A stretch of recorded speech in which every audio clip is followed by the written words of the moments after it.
The morning of Amora's 22nd birthday dawned bright and warm in their small-town apartment in Shosho, Lagos State. The scent of frying akara wafted through the open window, mingling with the distant hum of motorbikes. Amora stretched, her heart light with anticipation. Birthdays were rare joys, occasions for celebration and hope. "Happy birthday," Chinyo called from the kitchen, her voice cheerful but her eyes shadowed. She handed Amora a plate of steaming jollof rice and a boiled egg. "I've been saving for this." Amora grinned. She and Chinyo, both 22, had shared this cramped space for 2 years, chasing dreams of independence. Chinyo worked at a tailor's shop, while Amora sold fabrics at the market. They were like sisters, or so Amora thought. After breakfast, Chinyo handed her a small, cloth-wrapped box. "Your gift," she said, her smile flickering like a candle in the wind.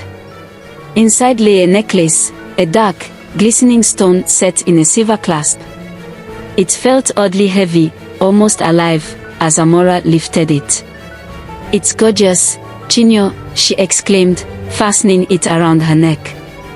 The stone settled against her collarbone, cool and unyielding. That evening, friends crowded their apartment for a modest party. Music pulsed through the room, and laughter echoed off the concrete walls. Amaka, a lanky mechanic with warm eyes, arrived with a shy grin, clutching a bundle of hibiscus flowers. Amora blushed. He'd been hinting at courtship for weeks. But as she approached him, glass of palm wine in hand, his face changed. His smile vanished, replaced by a look of raw terror. "What's wrong with you?" he stammered, stumbling backward. The flowers fell, scattering red petals across the floor. "Amaka." Amora reached for him, but he recoiled, bolting out the door without a word. The room grew quiet. Other guests shifted uncomfortably. Ifani, their childhood friend, frowned but said nothing. A neighbor's daughter whispered to her mother and left abruptly. Amora's chest tightened. "What's happening?" she murmured. Chinyo shrugged, too quickly. "People are strange tonight. Don't mind them." That night, Amora dreamed of a faceless groom at an altar. As she approached, he screamed, tearing off his agbada and fleeing into the darkness. She turned to a mirror, and saw a grotesque reflection, hollow eyes, jagged teeth, skin like withered bark. She jolted awake, drenched in sweat, her hand flying to the necklace. It paused faintly, as if mocking her fear. The next day, Amora dressed carefully for a meeting arranged by her Auntie Nkechi. "Mr. Okoye is a good catch," her aunt had insisted. "Rich, widowed, and looking for a wife. At 22, you need to settle down." Mr. Okoye welcomed her into his fabric store, his demeanor polished and warm. "You're as charming as your aunt promised," he said, offering her tea. But midway through their talk, his expression faltered. He leaned closer, then jerked back, nearly spilling his cup. "Your face, what's happened to it?" he gasped. Amora frowned. "What do you mean?" "It's hideous," he barked, standing so fast his chair toppled. "Get out. I can't marry someone who looks like a demon." Stunned, Amora fled, tears stinging her eyes. At home, she ran to the mirror. Her reflection was normal, smooth skin, bright eyes. Yet the rejection replayed in her mind, sharp as a blade. The pattern continued. At the market, a regular customer shrieked and dropped her yams when Amora smiled. A man who'd once asked her to dance at the harvest festival crossed the road, muttering prayers. Even children pointed and ran. Desperate, Amora clawed at the necklace. The clasp wouldn't budge, it felt fused to her skin. "Chinyo," she yelled. "This thing won't come off." Chinyo appeared, her face unreadable. She tugged at the clasp, her efforts feeble. "It's just stuck," she mumbled, avoiding Amora's gaze. "Sleep on it." That night, the dreams worsened. She stood in a crowd of suitors, Amaka, Mr. Okoye, strangers, all staring in horror. "Monster," they chanted, their voices rising to a roar. She woke gasping, the necklace tight around her throat. She yanked at it again, harder, until her nails bled. For a fleeting moment, it loosened, then snapped back, as if pulled by invisible hands. A low, guttural laugh echoed in her ears, though the room was silent. Unseen by Amora, Chinyo wrestled with her own demons. Weeks before the birthday, she'd overheard her parents in their village home. "Amora will marry soon, such a beauty," her mother had sighed. "But Chinyo, always second best.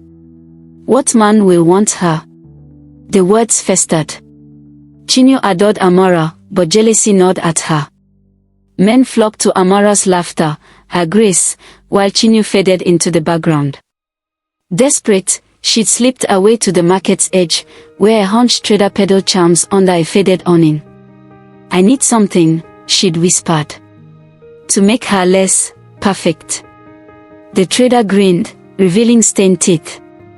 "This necklace would dim her shine," he said, pressing the dark stone into her palm. "Others will turn away. You have your chance." Chinyo had hesitated, guilt prickling her skin. But the weight of her family's expectations, and her own longing, overpowered her doubts. Now, as Amora's life unraveled, remorse clawed at her. Yet fear of confession kept her lips sealed. After days of rejection, Amora sought Mama Obi, the town's revered healer. Her compound was a sanctuary of mud walls and herb gardens, shadowed by a towering iroko tree. The air buzzed with unseen energy. "Mama, I'm cursed," Amora said, her voice trembling.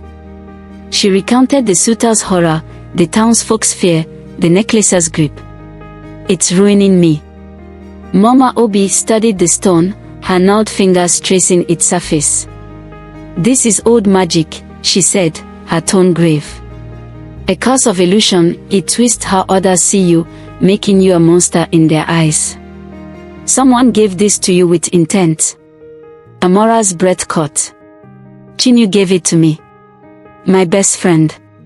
"Envy breeds dark deeds," Mama Obi replied. "To break it, you must fetch ogu leaf from the riverbank at midnight, under the full moon. But beware, the spirits there guard it fiercely." Amora nodded, resolve hardening her fear. "I'll do it." That night, they trekked to the river, the moon a silver disk overhead. The forest loomed, thick with twisted branches and rustling shadows. Amora's lantern cast jittery light, revealing claw-like roots and glinting eyes in the dark. "Stay sharp," Mama Obi whispered. "The air here is heavy with unrest." At the riverbank, the ogu leaf shimmered, its edges glowing faintly. Amora reached for it, but the necklace constricted, choking her. She gagged, clawing at her throat as the water rippled unnaturally. A figure rose from the mist, a skeletal woman with hollow eyes and hair like tangled vines. "Thief," she hissed, her voice a blade of ice. "That leaf is mine." Mama Obi chanted, her voice steady, but the spirit lunged, skeletal fingers grazing Amora's arm. Pain seared through her, and the necklace burned against her skin. "Take it!" Mama Obi shouted, tossing a pouch of salt at the spirit. It shrieked, dissolving into vapor. Amora snatched the leaf, heart pounding. As they fled, the spirit's voice echoed, "The curse will claim its due, one way or another." Back at the compound, Mama Obi brewed a potion, the steam thick with the scent of earth and ash. "Drink," she said. Amora obeyed, grimacing at the bitter taste. She tugged the necklace, and it fell, lifeless, into her hands. Relief surged through her, but the spirit's warning gnawed at her mind. The next evening, Amora lured Chinyo to the abandoned well behind their building, the necklace clutched in her fist. The air was thick with tension, crickets chirping in the dusk. "Why, Chinyo?" Amora demanded, holding up the stone. "Mama Obi says it's cursed." It's why Amaka ran, why Mr. Okoye called me a demon. Why? Chinyo's eyes darted, her hands twisting her skirt. I didn't know it was that bad, she lied, her voice cracking. Don't. Amara snapped. You wanted me to fail. You're jealous. Chinyo crumpled, tears streaming. Yes, she sobbed. You're always the one they see, Amaka, everyone. My parents think I'm nothing next to you. I got it from a trader, he said it'd just dim you. Not this. Amora's anger warred with pity. You betrayed me, she said, voice cold. I trusted you. I'm sorry, Chinyo wailed, reaching out. Amora stepped back, letting the silence stretch like a chasm between them. Go, she said finally. I need to think.